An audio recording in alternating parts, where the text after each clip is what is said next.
Espacio promocional y publicitario.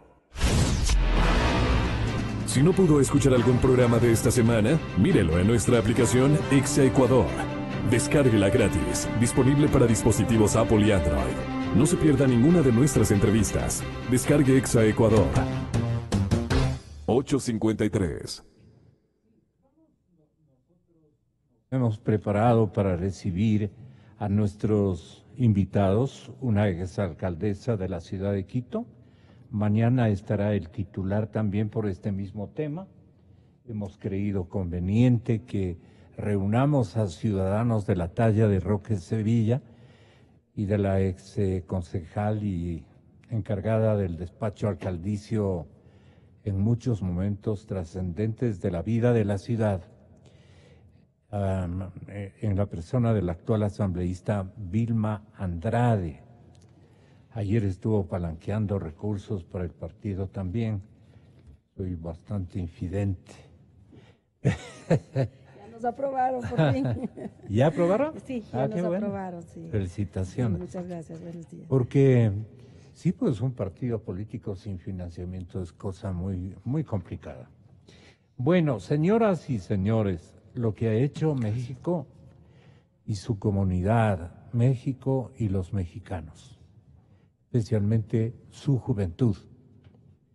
Son los jóvenes, escuchen, chicos, adolescentes y jóvenes universitarios, líderes de opinión desde ya, jóvenes de las barriadas populares.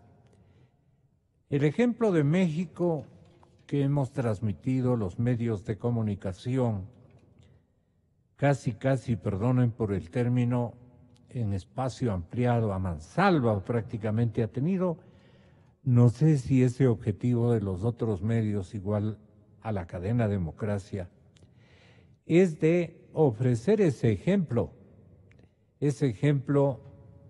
para los empresarios, que en el DF, que en la Ciudad de México, sacaban de sus factorías, desarmaban sus lámparas, sus macrolámparas, ofrecían la tecnología que ellos tenían en sus fábricas. El medio productivo, el sector productivo que me esté escuchando, no creo que haya tenido un comportamiento similar en el Ecuador desde hace muchos años. Habrán habido demostraciones de solidaridad empresarial en algunos aspectos, pero muy quebradizo ese piso de recuerdo. En México, desde el año de 1985, en que le tocó asimilar a sí mismo un terremoto gigantesco que costó la vida de muchos mexicanos, ha aprendido, y esta es la parte fundamental. Dios nos ha beneficiado con su bendita, valga la pena redundar, bendita bendición. No nos ha traído un episodio, salvo el que pasaron los hermanos manavitas y esmeraldeños hace contados meses. También hubo las de Caín ahí. Pero una cosa de esta significación en la ciudad más populosa del mundo, una de las ciudades más grandes del planeta, que ustedes no me van a creer, pero el avión creo que tiene que volar. Cuando he tenido la oportunidad de ir al DF y nos hemos ido por nuestra franquicia a seminarios interesantes en el tema de la radio, prácticamente es media hora de vuelo sobre la ciudad, de lo grande que es.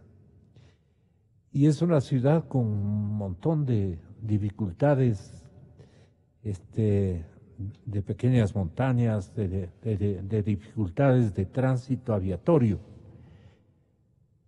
Y ahí están una cantidad de volcanes que se los viene observando desde Centroamérica, toda Centroamérica. Y lo que sostiene el caballero Barrientos, ¿no? Tenga la bondad. Es un sismólogo de prestigio a nivel internacional, el doctor... ¿Perdón? Exactamente. Sergio Barrientos. Me prepara la llamada. Roque ya está con nosotros, Vilma ya está con nosotros. Vamos este momento con el doctor Sergio Barrientos, director de la Escuela de Sismología de Santiago de Chile. Este caballero lo vio en la cadena CNN o NTN, ¿no? NTN. Ha salido por 2 ocasiones. Es un sabio.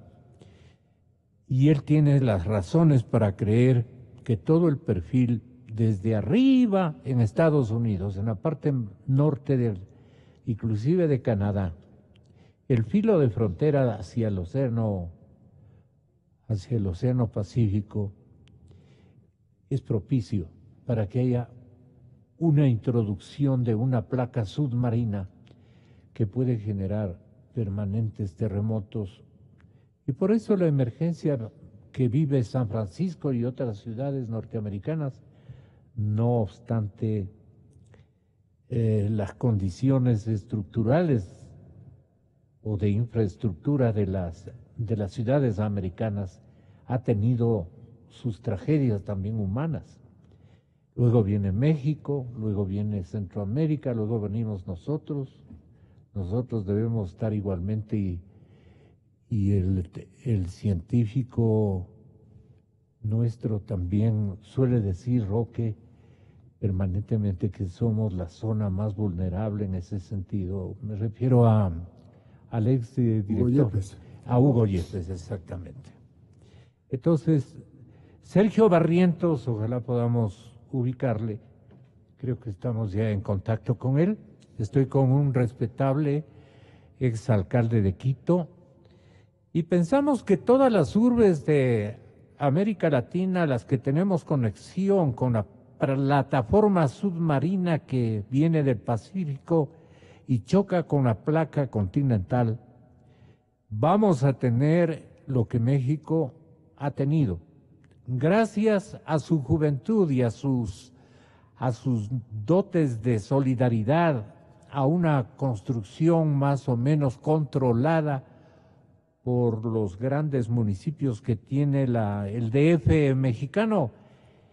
El doctor Barrientos, México ha sabido asimilar esta circunstancia. Pero esto en una ciudad como las nuestras, yo creo que nos acarrearía problemas de mortalidad terribles. Quiero que tenga la bondad de conocer el pensamiento que sobre el tema tiene el exalcalde de Quito, Roque Sevilla, con mi cordial bienvenida a una concejal, actual asambleísta nacional, muy conocedora de este tema. Saludamos al doctor Sergio Barrientos en la Universidad de Chile, que tiene la bondad de escucharnos. A ver, Roque, ¿cómo le graficaría a usted la situación que hemos aprendido de México? Podría ser el primer tema. Bueno, sin duda... Saludando al doctor Barrientos. Sí, cómo no, y a Vilma. Sin duda, todos estos hechos catastróficos que suceden constantemente a lo largo de la línea esta de fuego que tenemos circundando el Océano Pacífico, nos hacen aprender mucho de cómo comportarnos, qué hacer ante los eventos de los terremotos. También tenemos que jugar con el tema de las erupciones volcánicas. Y mientras que en las erupciones volcánicas tenemos forma de medir y anticiparnos a los hechos, en el caso de los terremotos sabemos que van a venir, pero no sabemos cuándo ni de qué magnitud, ni tampoco sabemos exactamente los lugares que van a impactar. Hay lugares más comunes que se sabe que hay mayor probabilidad de un terremoto y hay otros que de golpe se sacude ahí el suelo sin que hayan necesariamente antecedentes importantes. ¿Cuáles son las vulnerabilidades de nuestras ciudades hacia el Pacífico? Bueno, el aspecto más preocupante es la calidad de la construcción que se ha realizado durante muchísimo tiempo, y lo que pudimos ver en México fue eso, edificios enteros que colapsaban de manera violenta, a pesar de la preparación que ya tiene México en el comportamiento de la gente. Sin embargo, las construcciones no eran las adecuadas para las condiciones específicas del DF, que como todos sabemos, y como dice la canción, México en una laguna, y por tanto ahí la vibración que produce un terremoto se multiplica por las condiciones del suelo. Porque era para nosotros apenas un 7.1, ¿no? Que ya es cosa muy seria. Doctor Barrientos, ¿cuáles son las vulnerabilidades de nuestra costa pacífica y qué prevé usted en la universidad, en la academia chilena, lo que puede acontecer con cualquiera de las urbes que dan al Pacífico o las que estamos muy, muy cercanas a ellas?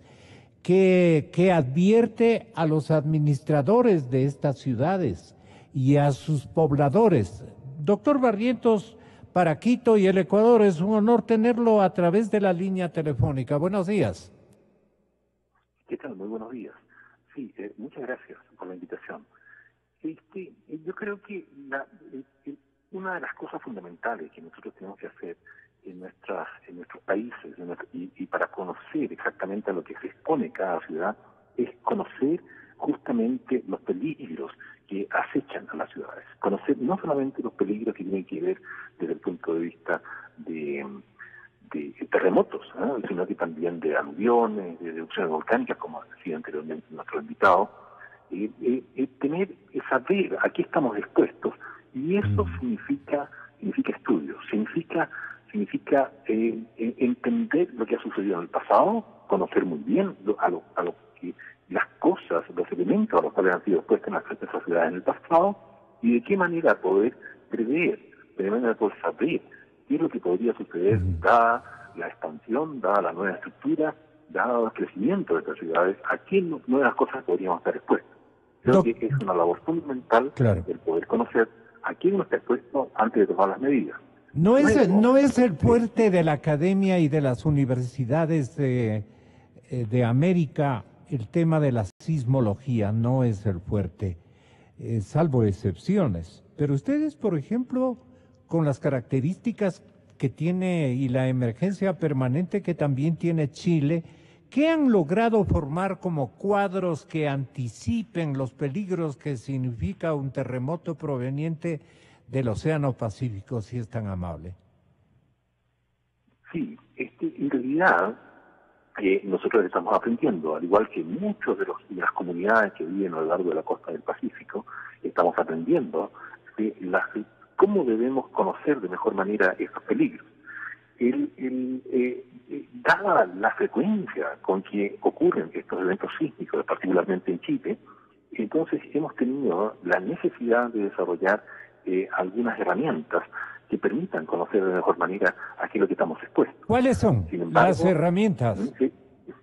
Las herramientas son justamente los sistemas de observación y sistemas que permiten caracterizar por ejemplo, las zonas sismogénicas, de partes son donde pueden ocurrir estos terremotos y cómo se atenúan las ondas sísmicas al llegar a diferentes partes de la superficie. Cómo reaccionan, por ejemplo, las cuencas, que es el caso de México, es un caso especialmente muy único lo que sucede en Ciudad de México, dadas las características del suelo. Eso hay que conocerlo, hay que estudiarlo, ¿no? Y solamente se puede hacer con sistemas de observación que permitan determinar cuáles son las fuerzas que van a ser aplicadas sobre las estructuras, construcciones e infraestructuras que se va a construir en las ciudades. En fin, eso se puede hacer con una inversión en equipo que permita hacer la observación. Eso es lo fundamental. Si no tenemos datos, no podemos avanzar en el conocimiento. Y esa yo diría que es uno de los pilares iniciales, fundamentales, por el cual se empieza a conocer este tipo de peligros. En relación a 1985, el DF mexicano parece que ha ganado en normatividad que controle la calidad de las construcciones, doctor. Con esto, esta molestia, ¿cuál es su hipótesis en relación a lo que era México en normatividad que controle el modelo de construcción, las exigencias mínimas que se debe exigir desde 1985 a la fecha? Porque no obstante la fuerza del movimiento, las construcciones, en buena parte las del DF, resistieron, doctor Barrientos. Es correcto, y aquellas estructuras que fueron adecuadamente fundadas también resistieron bastante bien.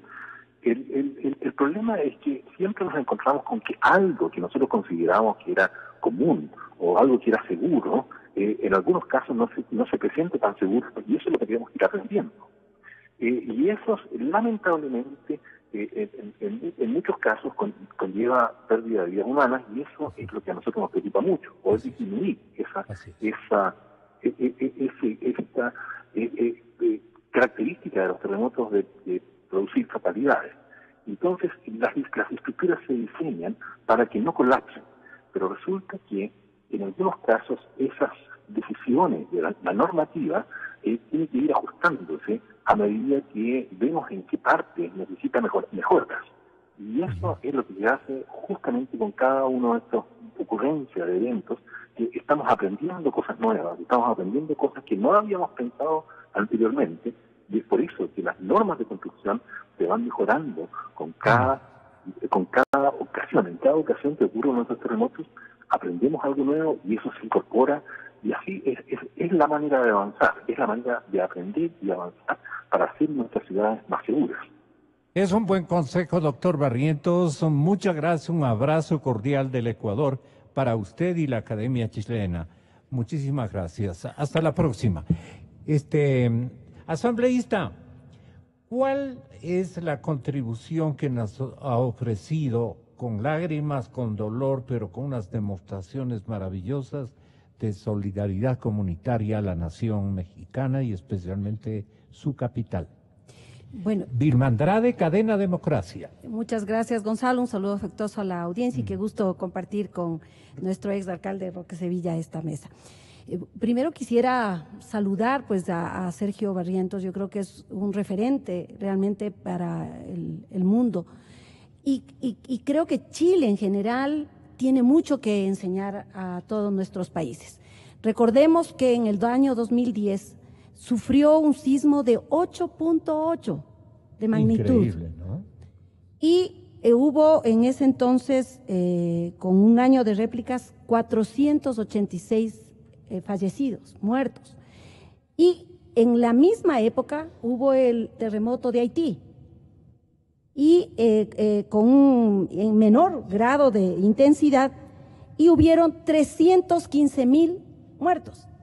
Eso nos lleva a determinar que Chile, que se ha preparado más de 20 años, han venido cambiando la normativa, han venido ajustándose justo a estos análisis y estudios que se requieren, ha mejorado y México también, es indudable. México tuvo en el año 85 10,000 muertos y ya en este sismo último, este terremoto último, gracias a Dios es menor el impacto.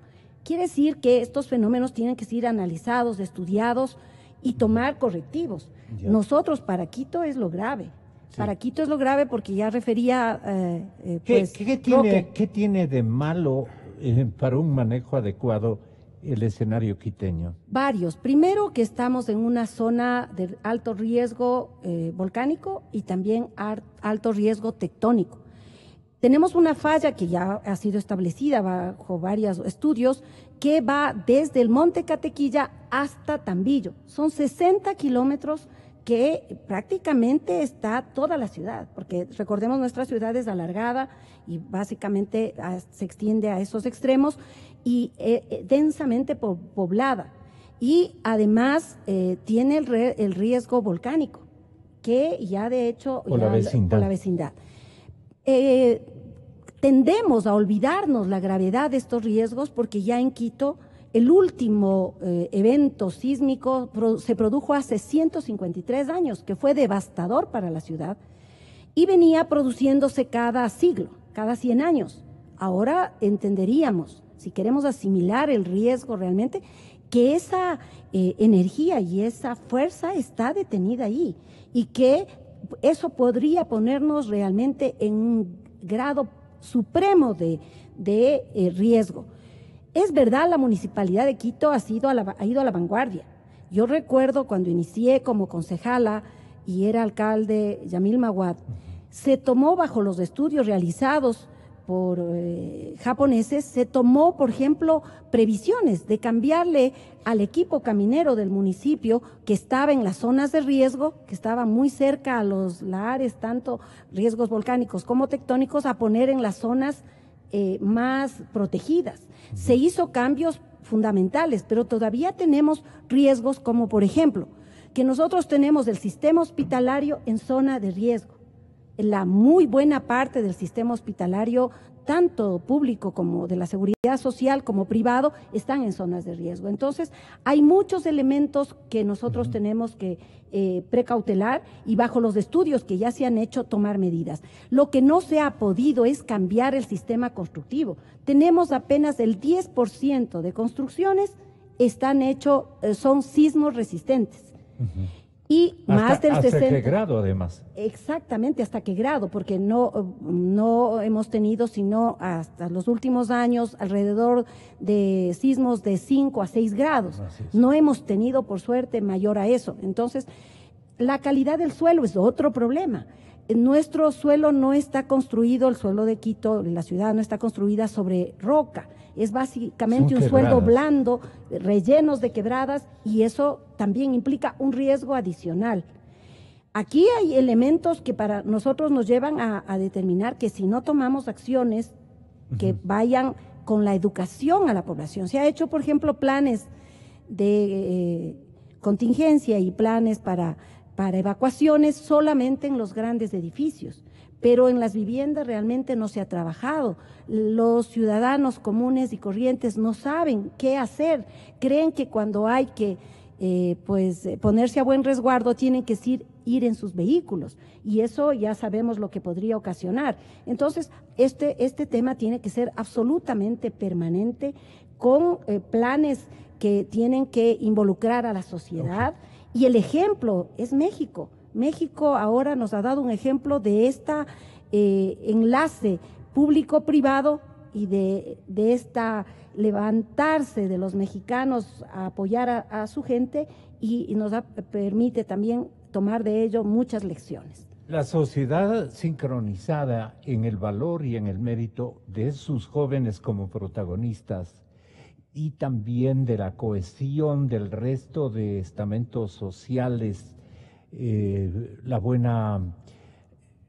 buenos hábitos, la preferencia y la priorización hacia las víctimas, hacia los escenarios más complicados. Eso denota una actitud de la gente y una educación social muy importante que aquí no hemos ni siquiera intentado. A veces, cuando nos ha ocurrido un fuerte sismo, hemos hecho unos spots para la televisión y la radio, y de ahí no hemos pasado. La escuela, el hogar o los hogares, los barrios, la organización barrial, etcétera, el sentirse solidario con el dolor de los demás, todo eso nosotros tenemos una calidad humana impresionante, pero que nunca hemos estado, a Dios gracias, en una situación de esta naturaleza. Pero puede ocurrir. Economista Roque Sevilla, ahora le toca a usted autosugerirnos para finalizar.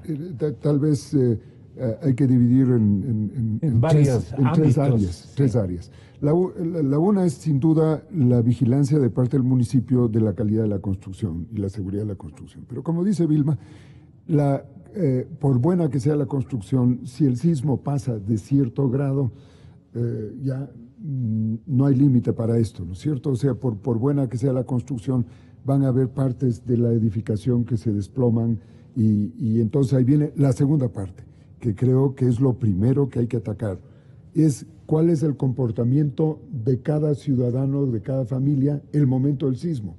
Y esto creo que nos falta mucho que hacer. Yo solo les pongo este rato, este instante, que estamos aquí, 6 personas en la radio, si tuviésemos un sismo fuerte, ¿qué haríamos? ¿Sabemos exactamente qué hacer los 6 que estamos aquí? No. La respuesta es no.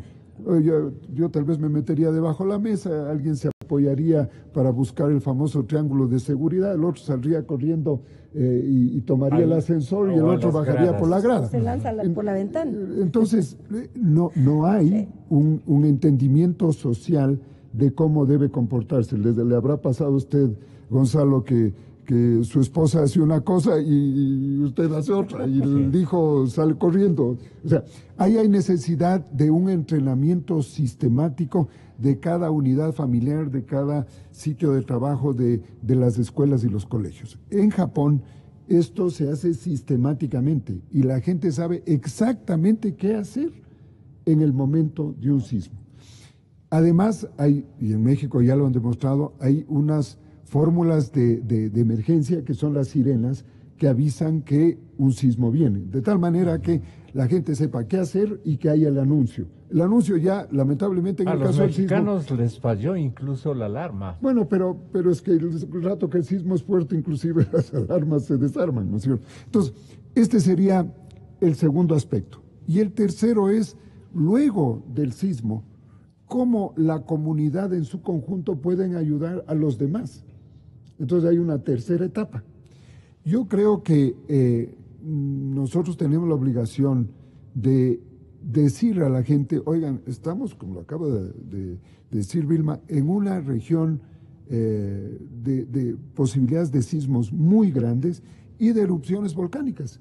Ya en las erupciones volcánicas creo que algo hemos aprendido, sí. pero creo que hay que estar conscientes de esto y no es anunciar el mal porque sí, sino una preparación consciente en esa dirección. Entonces, a mi modo de ver, el municipio y los municipios, porque no solo es el de Quito, es de todas las ciudades, debería de manera sistemática, y el propio gobierno, fijar unas fechas en que es obligatorio un drill, como dicen los gringos, un proceso de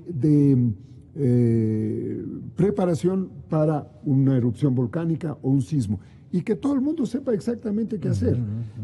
Sí se hizo un trabajo importante con ocasión de las erupciones del Cotopaxi. Por ejemplo, yo vi que a las empresas nos obligaron, y muy correctamente, a que tengamos brigadas dentro de cada empresa, se sepa a qué brigada se pertenece y qué más hay que hacer. Pero hicimos una sola vez, y nos olvidamos. Hace un año, ese ejercicio, y no lo hemos vuelto a hacer nunca más. Entonces, no han habido entrenamientos claros qué hacer ante un sismo. Y recuerdo en mi oficina hace un tiempo que hubo un sismo, y creo que todo el mundo hacía alguna cosa diferente a pesar de que había algo de entrenamiento. Entonces, yo creo que lo que hemos visto en México nos debe anunciar a nosotros, señores, tienen que estar preparados. Y hay que preparar en estos 3 niveles, porque el otro aspecto es, bueno, pasó el sismo, pero hay una cantidad de afectados. ¿Cómo el ciudadano común puede colaborar? ¿Qué entrenamiento tenemos nosotros para primeras emergencias? ¿Cómo podemos ayudar en vez de hacer un daño en ese momento, ¿no es cierto? Estorbar. Entonces, la angustia que provoca un evento como estos puede llevar a la gente a hacer esfuerzos humanitarios muy grandes, pero que son sumamente peligrosos y que más bien lo que traen es más dificultades. Y yo creo que el entender en conjunto de que esos son los riesgos que vivimos aquí. Aquí no tenemos que estar preparados para los huracanes, ¿no es cierto? Eso no existe. Pero que nos va a pegar algún rato un terremoto, nos pega en alguna región del país. El hecho es que han sucedido los 2 terremotos recientemente en Bahía. Producto ¿no? Y sabemos que eso va a suceder porque... Manifestaciones oceánicas. No, bueno, no oceánicas, sino de la placa que se mueve 6, 7, 8 centímetros. Proceden del claro, del mar, ¿no? 8 o 6 centímetros todos los años está avanzando y se va acumulando esa energía y finalmente salta. Creo que en el último terremoto saltó 7 metros la placa. Y claro, provocó lo que provocó, era inevitable. Y la última cosa que quería decir, y se refiere mucho a lo que el doctor Barrientos ya lo dijo, cada terremoto se aprende alguna cosa. Y el ejemplo de lo que sucedió en el terremoto de Bahía es decidor. Fue al norte de Bahía el epicentro y fue pegando la onda de manera diferente. Entonces, por ejemplo, a Canoa le destrozó y exactamente 1 kilómetro más allá, que es San Vicente, no le pasó nada. Cruzaron el puente y Bahía quedó despedazada. Y así los pueblos a lo largo de la costa, a unos no les pasaba nada y luego llegó a Manta la onda y luego a Puerto Viejo y les hizo pedazos. Entonces, ¿qué es lo que aprendieron allí los expertos en sismos? Es que la onda que va bajo tierra va haciendo unas curvas de impacto diferenciado y que no le va a pegar de la misma manera a pesar de que está en el barrio de al lado un sismo que lo que le pegó al anterior barrio. Esta serie de cosas son sumamente interesantes que se van aprendiendo lamentablemente con los sismos, porque no se puede hacer simulaciones. Y entonces, yo lo que creo es que cuando menos debemos tener estos 3 preparaciones previas que he mencionado: la construcción,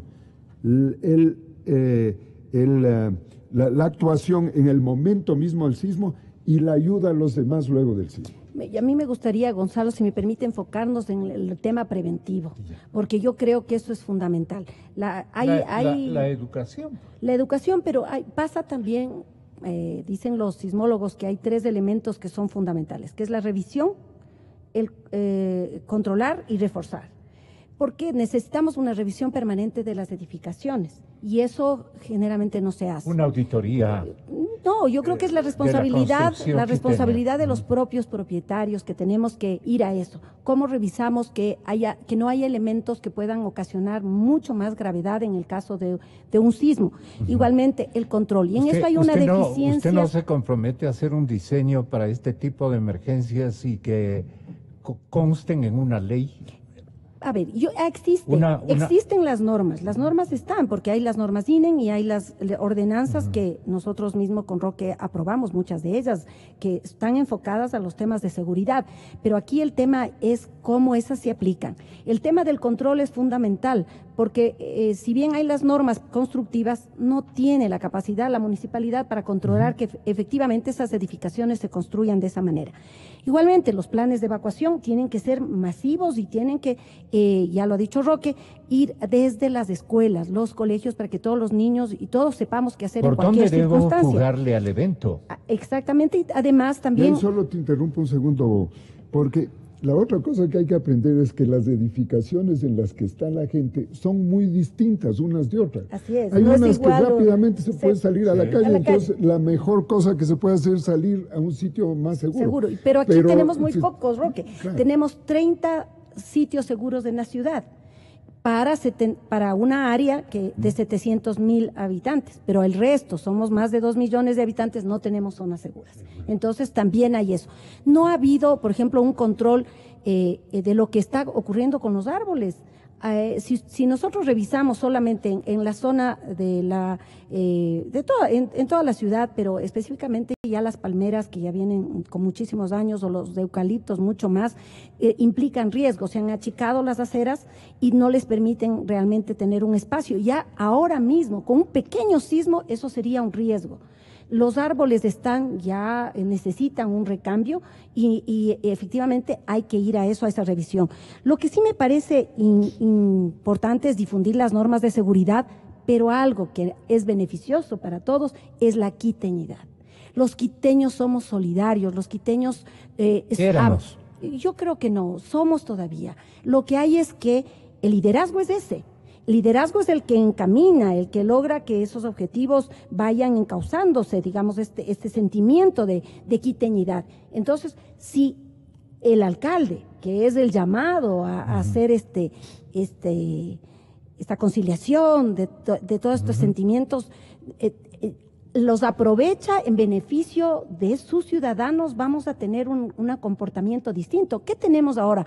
Barrios en los cuales se ha perdido esa familiaridad, ese compartir. Nosotros le digo que estamos como Izquierda Democrática y ya lo estamos llevando a cabo en algunos barrios, le llamamos la Pamba Mesa, que es eso que hacen nuestras comunidades indígenas que llevan poquito de comida y luego la comparten.